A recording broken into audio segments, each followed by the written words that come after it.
Bonjour à tous. Alors il me revient l'honneur de vous souhaiter la bienvenue au nom du doyen Chem Arthur et de Stéphanie Mauclair et moi-même, co-directeur de l'école de droit.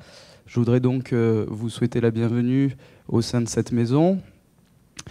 Les travaux donc, que vous allez effectuer tout au long de la journée concerne l'instrumentalisation du patrimoine, qui est un sujet qui, pour moi, publiciste, est un petit peu loin de mes questions de recherche. Mais pour dire quelques mots pour vous accueillir, je vais essayer de faire un petit parallèle assez peu tiré par les cheveux avec votre thématique.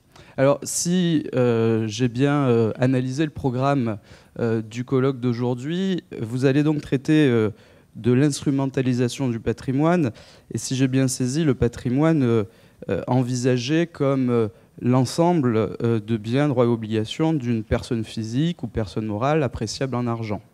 En tout cas, c'est la définition que j'ai réussi à trouver. Mais le patrimoine, et c'est là où je vais faire une petite pirouette, c'est également ce qui est transmis à une personne par les générations précédentes. C'est ce qui est considéré comme un héritage commun d'un groupe. Et c'est pour ça que cela va me donner l'occasion, puisque il n'y a pas ici que des Orléanais. Certains viennent de Rennes, de Paris ou de Dijon, ou bien d'autres facs ici, eh bien, de vous rappeler très brièvement que l'université d'Orléans, elle a un héritage très ancien, et que ce patrimoine historique, il est également instrumentalisé. Alors, c'est un patrimoine très ancien, je le dis surtout pour les participants qui viennent d'ailleurs. Je voudrais, en guise d'accueil, vous rappeler que vous êtes dans une maison très ancienne, puisque les études de droit à Orléans sont exercées depuis 700 ans, plus de 700 ans. L'université d'Orléans a été créée en 1306 par le pape Clément V. Nous sommes la 3e université de droit à avoir été créée sur le territoire national, après Paris et Toulouse. Et l'école de droit d'Orléans a formé de brillants juristes. Je ne citerai qu'Érasme, Calvin ou encore Charles Perrault, Robert-Joseph Potier également. Vous êtes ici donc dans l'UFR Collegium Droit, Économie, Gestion, donc une fac qui traite non pas que du droit mais d'autres sujets également. Et j'interviens ici devant vous donc au nom de l'école de droit qui chapeaute donc les juristes. Alors, ce patrimoine historique, il est mis au service de nos étudiants, c'est pour ça que je parle d'instrumentalisation. Il est mis au service de nos étudiants, puisque je veux rappeler non seulement aux participants extérieurs, mais également aux nombreux étudiants d'Orléans que je vois présents dans ces travées, que nous avons de très bons taux de réussite au sein de cette maison, puisque nous sommes classés parmi les universités françaises 9e pour la réussite en licence et également 5e au rang national pour la réussite en master. Ce sont des chiffres du ministère de l'Enseignement supérieur. Donc voilà le parallèle un petit peu tiré par les cheveux, je l'avoue, avec votre sujet qui est l'instrumentalisation du patrimoine. En tout cas, je vous souhaite de très bons travaux, de bonnes discussions sur cette thématique que je ne vais pas manquer de découvrir avec vous. Je vous souhaite donc une très bonne journée, de bons travaux, bonne continuation. Merci beaucoup.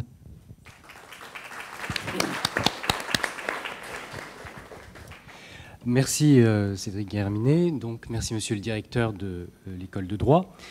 Je vais dans un premier temps adresser, mesdames, messieurs, chers collègues, chers étudiants, un mot de bienvenue à l'ensemble des participants à ce colloque. Et les remerciements qui seront faits à la fois en mon nom et au nom de Sabrina Lenormand-Caillère, qui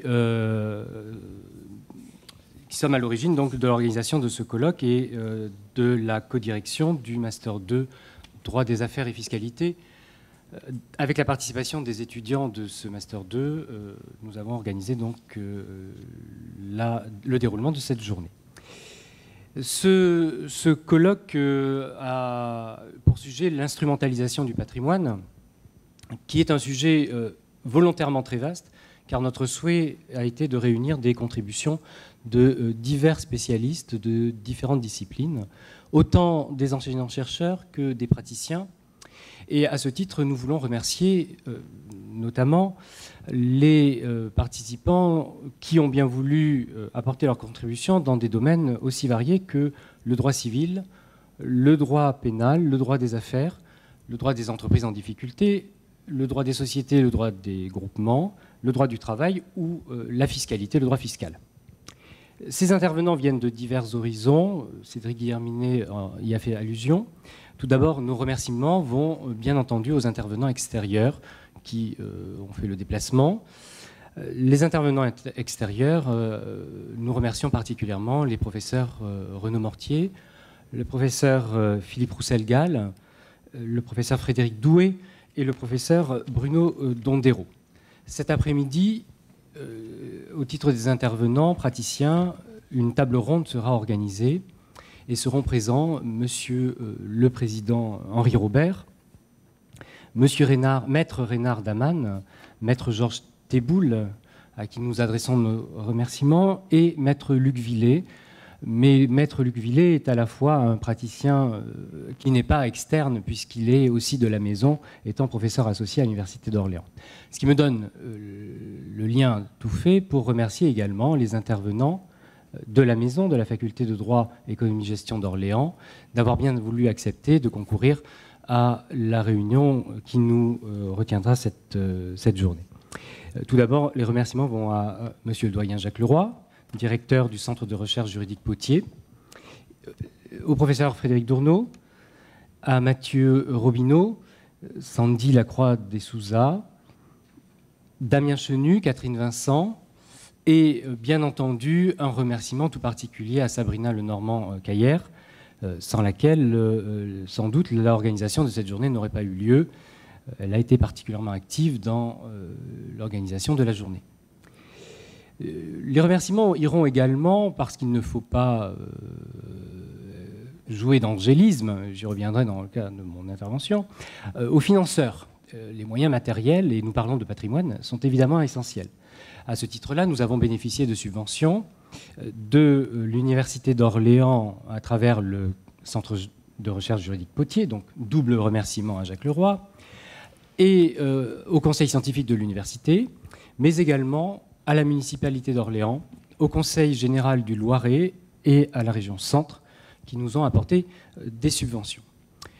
Enfin, un dernier mot de remerciement. Nos remerciements iront aux éditeurs qui ont bien voulu mettre à disposition un certain nombre de moyens matériels pour l'organisation de ce colloque. Je pense d'abord à LexisNexis, qui a permis la réalisation d'encarts de publicité dans la revue Semaine juridique, édition générale et édition notariale, et qui a mis à disposition un exemplaire de la Semaine juridique, édition générale, qui vous a été distribué à l'arrivée. Enfin, un mot tout particulier de remerciement à la revue de jurisprudence commerciale, puisque la revue de jurisprudence commerciale publiera nos actes, les actes de ce colloque, intégralement, sans limitation, ce qui m'amène donc à remercier son directeur scientifique, maître Jean-Marie Leloup, qui nous a donné son accord, et également monsieur Bernard Desaulneau, directeur général de Transactive, éditeur de la revue de jurisprudence commerciale. Je ne garderai pas davantage la parole. Sabrina Lenormand-Caillère prendra la parole également pour des remerciements lors de son intervention en fin de journée. Je laisse la parole pour le moment, pour entrer dans le vif du sujet, c'est-à-dire l'instrumentalisation du patrimoine, à monsieur le doyen Jacques Leroy. Merci.